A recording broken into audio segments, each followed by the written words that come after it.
الحمد لله رب العالمين والصلاة والسلام على رسوله الأمين وعلى آله وصحبه أجمعين أما بعد أعوذ بالله من الشيطان الرجيم أحل لكم ليلة الصيام الرفث إلى نسائكم هن لباس لكم وأنتم لباس لهن.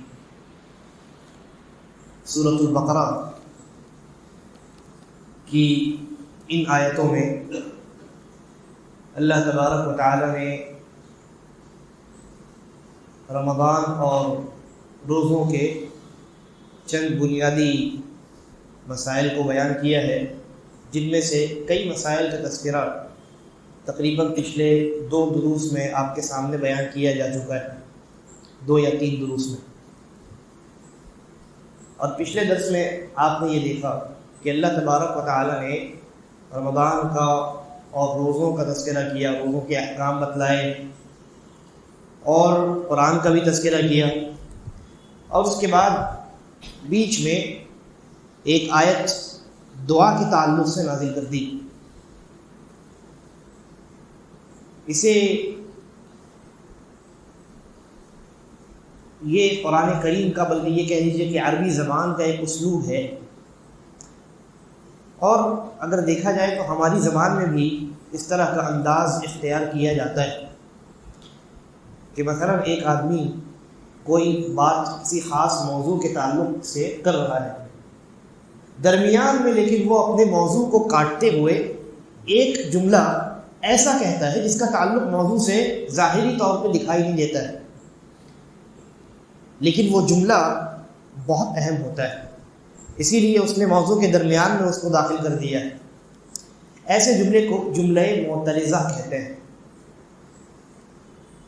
یہاں رمضان، روزوں، قرآن مجید وغیرہ کا تذکرہ ہوا، اور بیچ میں اللہ تبارک و تعالیٰ نے اسی طرح کا ایک جملہ معترضہ نازل کر دیا ہے، یعنی ایسا جملہ ظاہری طور پہ جس کا تعلق اگلی اور پچھلی آیتوں سے دکھائی نہیں دیتا، لیکن گہرا تعلق ہے. اور اس جملے یا اس آیت کی بڑی اہمیت ہے، اس لیے اللہ تبارک و تعالیٰ نے درمیان میں اس آیت کو نازل کیا، اور پھر اس کے بعد اپنے موضوع کو آگے اللہ رب العالمین نے مکمل کیا ہے، یعنی روزوں کے مسائل دوبارہ شروع کر دیے. یہ اس بات پر دلیل ہے کہ یہ جو دعا ہے یہ رمضان سے اور روزوں سے بہت گہرا تعلق رکھتی ہے اور بڑی اہم چیز ہے. بالخصوص روزے دار کی دعا جو ہے اللہ تبارک و تعالیٰ رد نہیں کرتا ہے، اور اس پر ہماری الحمدللہ تفصیلی گفتگو ہو چکی. اب اس کے بعد اللہ تبارک و تعالیٰ نے دوبارہ رمضان کے مسائل کو کنٹینیو کیا، چنانچہ ارشاد فرمایا اُحِلَّ لَكُمْ لَيْلَةَ الصِّيَامِ الرَّفَثُ إِلَىٰ نِسَائِكُمْ، کہ روزے کی راتوں میں تمہارے لیے تمہاری عورتوں سے جماع حلال کیا گیا. ہن لباس لکم وانتم لباس لہن، وہ تمہاری لباس ہیں اور تم ان کے لباس ہو. علم اللہ انکم کنتم تختانون انفسکم، اللہ رب العالمین نے تمہاری خیانتوں کو جان لیا. فتاب علیکم، تو تمہاری توبہ قبول کی. وعفى عنکم، اور تمہیں معاف کر دیا. فالآن باشروہن، لہذا اب رمضان کی راتوں میں، روزوں کی راتوں میں ان سے مباشرت اور مجامعت کرو، یہ تمہارے لیے جائز ہے. وابتغوا ما كتب اللہ لکم، اور اللہ رب العالمین نے تمہاری قسمت میں جو لکھا ہے اس کو حاصل کرنے کی کوشش کرو. ابتدائی اسلام میں نے تذکرہ کیا تھا، جب روزے فرض کیے گئے رمضان کے تو ساتھ میں یہ حکم تھا، یعنی روزے جو فرض کیے گئے تھے اس کی شکل یہ تھی کہ آپ نے افطار کر لیا. اب اس کے بعد اگر کوئی مرد سو جائے یا عشاء کی نماز سے فارغ ہو جائے تو اب پوری رات جو ہے، سحری تک یہ پوری رات جو ہے وہ نہ کچھ کھا پی سکتا ہے اور نہ اپنی بیوی سے مجامعات کر سکتا ہے. بیوی سے تعلق بھی نہیں بنایا جا سکتا، کھانا پینا بھی حرام ہو جاتا ہے.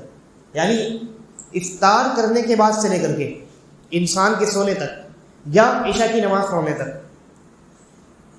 یہ اتنا ہی وقت ہوتا تھا جس میں انسان کو کھانے پینے کی رمضان کے مہینے میں اجازت ہوتی تھی اور بیوی سے اپنے تعلقات بنانے کی خواہش پوری کرنے کی اجازت ہوتی تھی. تو ہوا یہ کہ بعض صحابہ کرام جو ہے اس حکم پر عمل نہیں کر سکے، ان سے غلطی ہو گئی. خاص کر کے بیوی سے تعلق بنانے کے معاملے میں بعض صحابہ کرام رمضان کی راتوں میں انہوں نے اپنی اہلیہ سے، اپنی بیوی سے تعلقات بنا لیے، جمع کر لیا. تو اللہ تبارک و تعالیٰ نے، اللہ کی حکمت کا یہ تقاضا ہوا کہ جب انسانوں پر یہ معاملہ مشکل پڑ رہا ہے، مشقت ہے اس میں، اور اس پر عمل کرنے میں بڑی دشواری کا سامنا ہے، انسان اپنے نفس پر کنٹرول نہیں رکھ پا رہا ہے، تو اللہ تبارک و تعالیٰ نے تخفیف کر دی. اللہ نے اس مشکل کے بعد آسانی دے دی. اور یہ شریعت کا مزاج ہے، جہاں کہیں مشکل آتی ہے، پریشانی آتی ہے، مشقت کا جہاں سامنا ہوتا ہے، فوراً اللہ تبارک و تعالیٰ کی طرف سے آسانی پیش کر دی جاتی ہے. دیکھیے ڈھیروں ایسے مسائل، بہت سارے ایسے مسائل ہیں جہاں ذرا بھی مشقت آئی، اللہ تبارک و تعالیٰ نے فوراً تخفیف کر دی، فوراً آسانی دے دی. اس سے قبل کی جو آیتیں گزری ہیں روزے کے تعلق سے، ان آیتوں میں بھی آپ نے دیکھا کس طریقے سے اللہ تبارک و تعالیٰ نے مریض کے لیے، مسافروں کے لیے، ہے نا، اور دو قسم کے لوگ اور ہیں، حاملہ عورت اور مرضع عورت، ان تمام لوگوں کے لیے اللہ تبارک و تعالیٰ نے کیسی تخفیف کی اور کتنی آسانی دی. بعض کو کہا کہ چلو روزہ بعد میں رکھ لو، اور بعض لوگوں کو یہ کہا کہ چلو روزہ چھوڑ دو اور رکھنے کی بھی ضرورت نہیں ہے، بس ایک مسکین کو ہر روزے کے بدلے کھانا کھلا دینا. تو یہ شریعت کا مزاج ہے، جہاں کہیں یعنی مشقت آتی ہے، دشواری دکھائی دیتی ہے، مسئلہ ذرا مشکل ہو جاتا ہے، اللہ تبارک و تعالیٰ آسانی نازل کر دیتا ہے. وہی معاملہ یہاں بھی ہوا. بعض صحابہ کرام جو ہے وہ اس معاملے میں مبتلا ہو گئے، اس حکم پر عمل نہیں کر سکے، اپنے نفس پر ان کا قابو نہ رہا. تو اللہ تبارک و تعالیٰ نے قرآن کی یہ آیت نازل فرمائی اور کہا علم اللہ انکم کنتم تختانون انفسکم، کہا کہ اللہ نے جان لیا تم نے جو اپنے نفسوں سے خیانت کیا ہے، یعنی خیانت کا مطلب غلطی، تم اپنے نفس پر قابو جو نہ رکھ سکے رات کے اس مرحلے میں، اللہ رب العالمین نے اس امر کو جان لیا. اور اللہ کو تو پہلے سے علم ہے. در حقیقت اللہ تبارک و تعالیٰ انسانوں پر یہ چیز ثابت کرنا چاہتا ہے کہ دیکھو یہ معاملہ جس کا حکم تمہیں دیا گیا تھا، تم اس پر عمل نہ کر سکے تو ہم نے تخفیف کر دی، ہم نے آسانی پیدا کر دی. تو اللہ نے کہا علم اللہ انکم کنتم تختانون انفسکم فتاب علیکم، تم سے جو غلطی ہوئی اللہ رب العالمین نے تم نے توبہ بھی کیا، تمہیں اللہ تبارک و تعالیٰ نے توبہ کی توفیق دی، اور وعفی عنکم، اور تمہیں معاف کر دیا. اب ان گناہوں پر، یعنی اللہ نے جو منع کیا تھا اور تم اس معاملے میں مبتلا ہو گئے، اس پر تمہاری پکڑ نہیں ہوگی، اب پکڑ نہیں ہوگی، اللہ نے معاف کر دیا. اور اس کے بعد کہا فَالْآنَ بَاشِرُوهُنَّ، چنانچہ ایک تو یہ کہ اللہ تبارک و تعالیٰ نے تمہاری اس غلطی کو معاف کر دیا اور آسانی پیدا کر دی ہے، لہذا اب رمضان کی راتوں میں تمہارے لیے جائز ہو گیا کہ تم اپنی بیویوں سے مجامعات کرو. أُحِلَّ لَكُمْ صِيَامُ الرَّفَثُ إِلَىٰ نِسَائِكُمْ، تمہارے لیے اب جائز ہو گیا. اور یہ جو عورتیں ہیں تمہاری اہلیہ ہے، تمہاری بیویاں ہیں، گھر والیاں ہیں، یہ تمہاری لباس ہیں اور تم ان کے لباس ہو، یعنی دونوں ایک دوسرے سے جدا نہیں رہ سکتے. اور اسی حکمت کے تحت انسان لباس جب پہنتا ہے تو اس لباس کو اپنے جسم پر ڈال کر کے رکھتا ہے. انسان لباس سے یعنی کبھی لباس کو ترک نہیں کرتا ہے، لباس کو اتار کر کے کبھی چھوڑ نہیں دیتا ہے، بلکہ ہمیشہ لباس کی ضرورت اس انسان کو پڑتی رہتی ہے. تو میاں بیوی کی مثال بالکل ایسے ہی ہے، دونوں کو ایک دوسرے کی حاجت پڑتی رہتی ہے. ان دونوں کے درمیان اگر تھوڑی سی جو ہے وہ ناراضی ہوتی ہے، یا ان دونوں کے درمیان تفرقہ ہوتا ہے، یا کچھ معاملات بگڑتے ہیں، تو دونوں کو تکلیف ہوتی ہے، اس لیے کہ دونوں کو ایک دوسرے کی حاجت ہے، ضرورت ہے. اللہ نے کہا ہن لباس لکم وانتم لباس لہن، چنانچہ دونوں کے درمیان پورا دن روزے کی حالت میں تو ایسے ہی مجامعت منع ہے، حرام ہے، لیکن راتوں میں بھی اگر اس کو حرام قرار دے دیا جائے تو انسان اپنے نفس پر قابو نہیں رکھ سکے گا. چنانچہ اللہ تبارک و تعالیٰ نے کہا اب یہ معاملہ منسوخ ہو گیا، اب یہ حکم ختم ہو گیا، اب نیا حکم آیا ہے، آسانی والا حکم آیا ہے. فَالْآنَ بَاشِرُوهُنَّ، اب تمہارے لیے جائز ہے تم ان سے مباشرت کرو، یعنی مجامعت کرو. وَابْتَغُوا مَا كَتَبَ اللَّهُ لَكُمْ، اور اللہ نے تمہاری قسمت میں، تمہارے مقدر میں جو لکھا ہے، یعنی جو اولاد لکھی ہے، چاہے بیٹا یا بیٹی، تم اس اولاد کو حاصل کرنے کی کوشش اور جستجو میں لگ جاؤ۔ اس آیت کریمہ سے ایک بڑی اہم بات معلوم ہوئی، اور وہ یہ کہ نکاح کا جو مقصد اصلی ہوتا ہے نا، وہ افزائش نسل ہوتی ہے، نسل کا آگے بڑھنا، یہ نکاح کا مقصد اصلی ہے۔ دیکھیے نکاح کے دو مقاصد ہیں، ایک یہ ہے، اور یہی مین پرپز یہی ہے نکاح کا، کہ انسان کی نسل آگے بڑھے، یہ اصل ہے، مقصد اصلی یہی ہے۔ اور ایک دوسرا مقصد ہے جس کو آپ ذیلی مقصد کہہ لیجئے یا سیکنڈری آپ مقصد کہہ لیجئے، پرائمری نہیں ہے۔ سیکنڈری مقصد کیا ہے؟ انسان کی خواہش کی تکمیل ہو سکے، یہ سیکنڈری ہے، یہ پرائمری نہیں ہے۔ پرائمری کیا ہے؟ یہ فقہاء نے اس کو بیان کیا باضابطہ طور پہ۔ پرائمری جو پرپز ہے نکاح کا وہ یہ ہے کہ انسان کی نسل آگے بڑھے، اور جو سیکنڈری مقصد ہے وہ یہ ہے کہ انسان کے اندر جو اللہ تبارک و تعالیٰ نے خواہشات رکھی ہیں ان کی تکمیل کا حلال طریقے سے انتظام کیا جا سکے۔ تو اللہ تبارک و تعالیٰ نے اس آیت کریمہ میں نکاح کے مقصد اصلی کو بیان کیا، کہا وَابْتَغُوا مَا كَتَبَ اللَّهُ لَكُمْ، رمضان کی راتوں میں بیویوں سے مجامعت تمہارے لیے حلال ہے، لہذا مباشرت کرو، مجامعت کرو، اور اللہ نے تمہاری قسمت میں، تمہارے مقدر میں جو اولاد لکھی ہے اس کو حاصل کرنے کی کوشش کرو۔ اس کے بعد کہا دو چیزیں حرام تھی نا، ایک بیوی سے ملنا اور دوسری چیز کیا تھی؟ کھانا پینا۔ آپ سو گئے یا اپنے عشاء کی نماز پڑھ لی تو آپ صبح فجر کی نماز سے پہلے تک، یعنی سحری سے پہلے تک کا جو مرحلہ ہے کچھ کھا پی نہیں سکتا انسان، تو اللہ تبارک و تعالیٰ نے اس کو بھی منسوخ کر دیا، کہا وَكُلُوا وَاشْرَبُوا، کھاؤ پیو۔ کب تک کھاؤ پیو؟ حَتَّى يَتَبَيَّنَ لَكُمُ الْخَيْطُ الْأَبْيَضُ مِنَ الْخَيْطِ الْأَسْوَدِ مِنَ الْفَجْرِ، یہاں تک کھاؤ پیو، کب تک؟ اس وقت تک کھاؤ پیو جب تک سفید دھاگا، صبح کا سوتا جو ہم کہتے ہیں نا، تھریڈ، تو وہی لفظ اللہ نے استعمال کیا ہے کہ صبح کا سوتا، صبح کا دھاگا، سفید دھاگا جب رات کے تاریک دھاگے سے، کالے دھاگے سے الگ ہو جائے۔ یہاں اس سے مراد کیا ہے؟ اس سے مراد ہے فجر، صبح صادق کا طلوع ہو جانا۔ رات سیاہ ہوتی ہے تو اللہ تبارک و تعالیٰ نے کالی رات کو کالے سوتے سے تشبیہ دی ہے، اور جب صبح نمودار ہوتی ہے، صبح جب آپ نے اگر غور کیا ہو، کبھی دیکھیے ایک مرتبہ ضرور دیکھیے، میں نے کئی بارہا اس کو بیان کیا ہے اسی مسجد میں، کہ صبح جو فجر کا وقت جب شروع ہوتا ہے اور رمضان میں جب سحری ختم ہوتی ہے تو کیسے ختم ہوتی ہے؟ صبح کا فجر کا وقت جب شروع ہوتا ہے تو سحری کا وقت ختم ہو جاتا ہے۔ تو یہ جو فجر کا وقت شروع ہو رہا ہے یہ کیسے انسان کو معلوم ہوتا ہے؟ سورج کے نکلنے کی جو جگہ ہے وہاں سے ایک لمبی چوڑی ایک لمبی روشنی ہوتی ہے اور وہ وہاں سے نکلنا شروع ہوتی ہے۔ تو یہ پورا علاقہ جو ہے جہاں سے سورج نکلتا ہے یہ پورا علاقہ اندھیرا تھا، کالا تھا، ہے کہ نہیں؟ پھر یہاں سے سورج کی وہ لمبی روشنی نکلی تو بالکل ایسا ہی لگا نا کہ ایک کالا سوتا تھا، اس کالے سوتے کے سامنے سے ایک سفید سوتے کو کسی آدمی نے کھینچ کر کے اوپر لے آیا ہے کہ نہیں؟ تو اسی چیز کو اللہ تبارک و تعالیٰ نے یہاں فجر کے طلوع ہونے کو یعنی اس مثال سے بیان فرمایا، کہا کہ کھانا پینا تمہارے لیے اس وقت تک جائز ہے جب تک رات کے سیاہ دھاگے سے صبح کا جو سفید دھاگا ہے، وائٹ تھریڈ جو ہے، وہ بالکل واضح دکھائی نہ دے دے، یعنی فجر کا وقت شروع نہ ہو جائے، تب تک کھانے پینے کی اجازت ہے۔ یعنی رات بھر انسان کھا پی سکتا ہے، بیوی سے مجامعات کر سکتا ہے، کب تک؟ جب تک فجر کا وقت شروع نہ ہو جائے۔ اب جیسے ہی فجر کا وقت شروع ہوا تو سحری کا وقت ختم ہو جاتا ہے۔ اب آپ روزے کی حالت میں چلے گئے تو نہ بیوی سے مجامعات کر سکتے ہیں اور نہ کھانا پینا کھا سکتے ہیں۔ تو اللہ تبارک و تعالیٰ نے فرمایا کہ فجر کے طلوع ہونے تک کھانا پینا کھا سکتے ہو، لیکن اس کے بعد اب تم حالت روزہ میں چلے گئے۔ اچھا، اب روزے کو مکمل کب تک کرنا ہے؟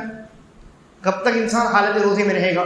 اللہ تبارک و تعالیٰ نے کہا ثم اتم الصیام الی اللیل، پھر رات کے شروع ہونے سے پہلے تک اپنے روزے کو مکمل کرو۔ اب رات کب شروع ہوتی ہے؟ رات سورج کے مکمل ڈوبنے کے فوراً بعد شروع ہو جاتی۔ سورج ڈوبنا شروع ہوا تب رات شروع نہیں ہوئی، سورج جب ڈوبنا مکمل کرتا ہے تب رات شروع ہو جاتی۔ تو جیسے ہی سورج مکمل طور پہ، سورج کا جو لاسٹ والا جو ایریا حصہ ہے وہ جیسے ہی غائب ہوگا رات شروع ہو جائے گی۔ تو رات کب شروع ہوتی ہے؟ جب سورج ڈوب جاتا ہے. ہاں یہ الگ بات ہے، آپ آسمان میں دیکھیں گے سورج ڈوبنے کے بعد بھی آسمان میں ایک لال آپ کو کلر دکھائی دے گا، ایک سرخ رنگ آپ کو دکھائی دے گا، اور یہ تقریباً یعنی کبھی 1 گھنٹے تک رہتا ہے، کبھی 1.25 گھنٹے تک رہتا ہے، کبھی 1 گھنٹے سے کم ہو جاتا ہے. تو وہ جو آپ کو رنگ دکھ رہا ہے لال لال، وہ اصل میں رات ہی ہے، وہ صبح نہیں ہے، وہ رات ہے. شریعت نے اس کو رات قرار دیا ہے. اور جب تک یہ لال رنگ آسمان میں باقی رہتا ہے تب تک مغرب کی نماز کا وقت باقی رہتا ہے. جیسے ہی یہ لال رنگ آسمان سے ختم ہوتا ہے، بالکل سیاہی چھا جاتی ہے آسمان میں، تو پھر اب عشاء کا وقت شروع ہو جاتا ہے نا. تو اللہ تبارک و تعالیٰ نے کہا کہ تمہیں روزہ کب تک مکمل کرنا ہے؟ کب تک حالت روزہ میں رہنا ہے؟ جب تک رات شروع نہیں ہوتی ہو. جیسے ہی رات شروع ہو یعنی جیسے ہی سورج کا جو گولا ہے اس کا اوپری سرا جیسے ہی ڈوبے گا رات شروع ہو جائے گی. تو جیسے ہی اوپری سرا سورج کا ڈوبے یعنی مکمل طور پہ سورج ڈوبے، اب تم حالت روزے سے نکل چکے ہو. اب اس کے بعد شریعت کا کیا حکم ہے؟ نبی اکرم صلی اللہ علیہ وسلم نے کیا فرمایا؟ کہا کہ امت تب تک خیر میں رہے گی جب تک افطار میں جلدی کرتی رہے گی. جب تک جیسے ہی سورج ڈوبے گا، اللہ رب العالمین کا حکم تھا کہ سورج ڈوبنے سے پہلے تک حالت روزے میں رہنا ہے. جب سورج ڈوب چکا ہے، اللہ کی جانب سے ان تمام چیزوں کے یعنی حلت کا اعلان کیا جا چکا ہے کہ تمہارے لیے کھانا پینا تمام چیزیں حلال ہیں، اس کے باوجود اب کس وجہ سے رکنا؟ اب کیوں رکنا؟ ہم اللہ رب العالمین کے تابع دار ہیں، ہم اللہ رب العالمین کے فرما بردار ہیں. اللہ تبارک و تعالیٰ کہتا ہے مت کھاؤ، ہم نہیں کھاتے. اللہ تبارک و تعالیٰ کہتا ہے اب کھا لو، تو ہم کھانا شروع کر دیتے ہیں. ہم اس لیے نہیں کھاتے ہیں تاکہ ہمیں لطف آئے، مزہ آئے، اور ہم اس لیے بھوکے نہیں رہتے ہیں تاکہ ہمیں کوئی دوسری دنیاوی فائدہ حاصل ہو جائے. جی نہیں، اگر کوئی انسان اس لیے بھوکا رہتا ہے کہ اس کا ویٹ کم ہو جائے، یا کوئی بیماری ہے ڈاکٹر نے کہا ہے کہ پیٹ خالی رکھو تو بیماری ختم ہو جائے، کسی اور وجہ سے کوئی انسان اگر بھوکا رہتا ہے تو وہ عبادت نہیں ہے، عبادت نہیں. ہم بھوکے اللہ کے لیے رہتے ہیں اور کھاتے بھی اللہ کے لیے. تو یہ در حقیقت رمضان کا جو مرحلہ ہوتا ہے یہ انسان کی تربیت کا مرحلہ ہوتا ہے. تو اللہ تبارک و تعالیٰ ہر طریقے سے انسان کی تربیت کرتا ہے، بھوکا رکھ کر کے بھی تربیت کرتا ہے اور کھانے کا حکم دے کر کے بھی تربیت کرتا ہے. اور یہ حکم دیتا ہے کہ جب میں نے حکم دے دیا کھانے کا، اب تاخیر کرنے کی ضرورت نہیں. لہٰذا اسی لیے نبی اکرم صلی اللہ علیہ وسلم نے ہمیں یہ خبر دی ہے، بتایا کہ تم تب تک خیر میں بھلائی میں رہو گے، یعنی تم تب تک ہدایت میں رہو گے جب تک تمہارے اندر اللہ رب العالمین کی فرما برداری کا جذبہ رہے گا. اللہ رب العالمین کا جب حکم آ گیا اب کھانا پینا شروع کر سکتے ہو، تو اب کوئی کسی انتظار کی کوئی حاجت، کوئی ضرورت نہیں. لہذا نبی اکرم اللہ تبارک و تعالیٰ نے فرمایا ثم اتموا الصیام الی اللیل، اپنے روزے کو رات تک مکمل کرو. ولا تباشروہن وانتم عاکفون فی المساجد، اور حالت اعتکاف میں مسجدوں کے اندر تم اپنی بیویوں سے مباشرت مت کرو. یعنی اللہ تبارک و تعالیٰ نے پہلے ایک عام حکم بیان کیا کہ رمضان کے دنوں میں بیوی سے مجامعت نہیں کی جا سکتی. ہاں رمضان کی راتوں میں بیوی سے تعلق بنایا جا سکتا ہے، لیکن اس حکم کے اندر بھی ایک تخصیص پیدا ہو گئی ہے، اور وہ تخصیص حالت اعتکاف میں پیدا ہوتی. یعنی شریعت نے یہ حکم دیا ہے کہ اگر آپ حالت اعتکاف میں ہیں تو پھر آپ بیوی سے کسی بھی صورت میں نہیں مل سکتے. مل سکتے سے مراد کیا ہے؟ مجامعات نہیں کر سکتے، ملاقات کر سکتے ہیں، بات چیت کر سکتے ہیں، کوئی حرج کی بات نہیں. رسول اللہ صلی اللہ علیہ وسلم اپنی بیویوں سے ملاقات کیا کرتے تھے، بلکہ رات زیادہ ہو جائے اور اگر آپ کو کہیں کوئی خطرہ محسوس ہو تو آپ بیوی کو گھر تک چھوڑنے بھی جا سکتے ہیں، جیسا کہ رسول اللہ صلی اللہ علیہ وسلم نے ایک مرتبہ ایسا ہی کیا.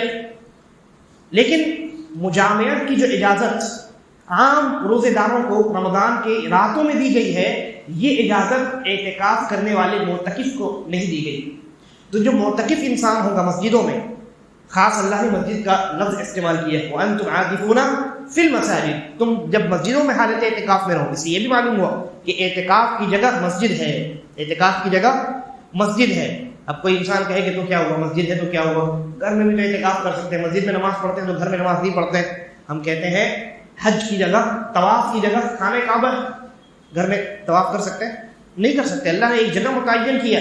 اسی طریقے پر اعتکاف کے لیے اللہ نے مسجد کا انتخاب کیا، گھر میں کیسے کر سکتے ہیں؟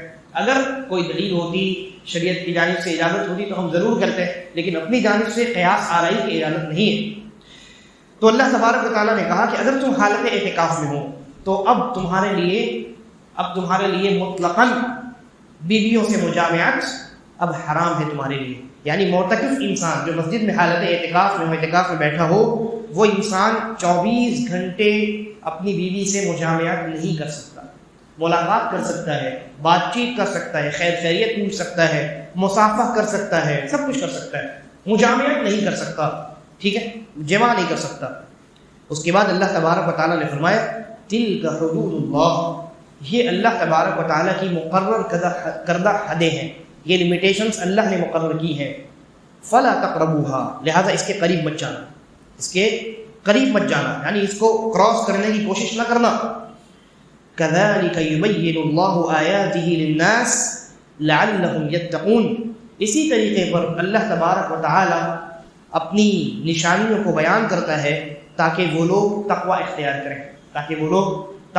کریں. ہاں ایک اور بات، اللہ تبارک و تعالی نے روزے کے بارے میں فرمایا وَأَتِمُّوا الصِّيَامَ إِلَى اللَّيْلِ، اور روزے کو تم حالت روزے میں تب تک رہو، روزے کو مکمل کب تک کرنا ہے؟ جب تک رات شروع نہ ہو جائے. جب رات شروع ہو گئی اب افطار انسان کو کر لینا ہے. اسی وجہ سے نبی اکرم صلی اللہ علیہ وسلم نے بغیر افطار کے دوسرا روزہ رکھنے سے منع فرمایا. دوسرا روزہ رکھنے سے یعنی ایک آدمی صبح میں اس نے سحری کیا، حالت روزہ میں چلا گیا، دن بھر روزے سے رہا، بھوکا پیاسا رہا، اور جب افطار کا وقت آیا افطار بھی نہیں کیا. اس نے زیادہ تقویٰ کے لیے، زیادہ پرہیزگاری دکھانے کے لیے، وہ زیادہ اجر و ثواب چاہتا ہے، اس نے افطار بھی نہیں کیا، پھر رات بھر مکمل بھوکا رہا اور صبح دوسرے دن اس نے دوبارہ روزہ رکھ لیا. تو اس طرح کے روزے سے نبی اکرم صلی اللہ علیہ وسلم نے منع فرمایا. اور عام ایام میں رمضان کے علاوہ جو عام مہینے ہیں، 11 مہینے ہیں، ان 11 مہینوں میں انسان کو اس کی بھی اجازت نہیں ہے کہ انسان لگاتار یعنی کئی دن روزہ حالت روزے سے رہے. افطار بھی کرے لیکن آج بھی روزہ، کل بھی روزہ، پرسوں بھی روزہ، ترسوں بھی روزہ، اللہ کے نبی صلی اللہ علیہ وسلم نے اس سے منع فرمایا. تو عام دنوں میں آپ لگاتار روزہ نہیں رکھ سکتے الا یہ کہ کوئی خاص مناسبت ہو، جیسے وہ شوال کے 6 روزے ہو گئے ہے نا، اسی طریقے پر عاشورہ کے روزے ہو گئے یا عرفہ کے روزے ہو گئے. عرفہ میں تو بہرحال 1 سے لے کر کے 9 تک آپ مکمل جو ہے روزہ رکھ سکتے ہیں. تو ان مناسبات کے علاوہ نوافل جو ہے، نفل روزے جو ہیں، ان میں عام 11 مہینوں میں لگاتار ان روزوں کو رکھنے کی اجازت نہیں. نبی اکرم صلی اللہ علیہ وسلم نے اس سے منع فرمایا. اور آپ نے اس بات کی تلقین کی ہے کہ اگر روزہ رکھنا ہے تو داؤد علیہ السلام کی طرح روزہ رکھو. صحیح بخاری کی روایت ہے غالباً. داؤد علیہ السلام کا روزہ کیسا تھا؟ ایک دن بیچ کر کے، ایک دن انہوں نے روزہ رکھا، ایک دن چھوڑ دیا، پھر روزہ رکھا، پھر چھوڑ دیا. یہ سب سے بہترین طریقہ ہے روزہ رکھنے کا. تو عام مہینوں میں لگاتار روزہ نہیں رکھ سکتے، اور رمضان کے مہینے میں بغیر افطار کے دوسرا روزہ رکھنا یہ جائز نہیں. کوئی انسان رکھتا ہے تو روزہ اس کا مکمل ہوگا لیکن گنہگار ہوگا کیونکہ اللہ تبارک و تعالیٰ نے افطار کرنے کا حکم دیا ہے. نبی اکرم صلی اللہ علیہ وسلم نے افطار میں جلدی کرنے کا حکم دیا اور یہ آدمی چھوڑ ہی دے رہا ہے سیدھی تو گنہگار ہوگا. لہذا رمضان کے مہینوں میں انسان کو مکمل شریعت پر عمل کرنے کی کوشش کرنی چاہیے. جیسے ہی افطار کا وقت ہو جائے فوراً افطار کر لینا چاہیے. اب کسی احتیاط کی ضرورت نہیں، اب کسی اور مزید انتظار کی ضرورت نہیں.